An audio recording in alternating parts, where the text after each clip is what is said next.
કારોબાર જે રીતે ગુજરાતના યુવાનોને ગુજરાતના ભવિષ્યને ભરડામાં લઈ ગયો છે, દિન પ્રતિદિન વિદ્યાર્થીઓને યુવાનો આમાં સપડાઈ રહ્યા છે. લાખો યુવાનો, લાખો પરિવાર આનાથી ક્યાંક ને ક્યાંક ઇફેક્ટેડ થઈ રહ્યા છે.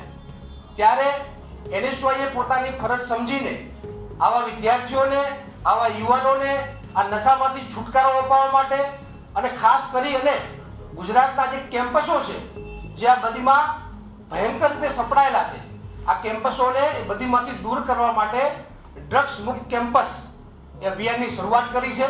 આવો કારોબાર જે રીતે ગુજરાતના યુવાનોને, ગુજરાતના ભવિષ્યને ભરડામાં લઈ ગયો છે, દિન પ્રતિદિન વિદ્યાર્થીઓને યુવાનો આમાં સપડાઈ રહ્યા છે.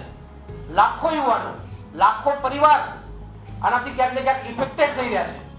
ત્યારે NSYએ પોતાની ફરજ સમજીને આવા વિદ્યાર્થીઓને, આવા યુવાનોને આ નશામાંથી છુટકારો અપાવવા માટે અને ખાસ કરી અને ગુજરાતના જે કેમ્પસો છે જે આ બધીમાં ભયંકર રીતે સપડાયેલા છે, આ કેમ્પસોને એ બધીમાંથી દૂર કરવા માટે ડ્રગ્સ મુક્ત કેમ્પસ એ અભિયાનની શરૂઆત કરી છે.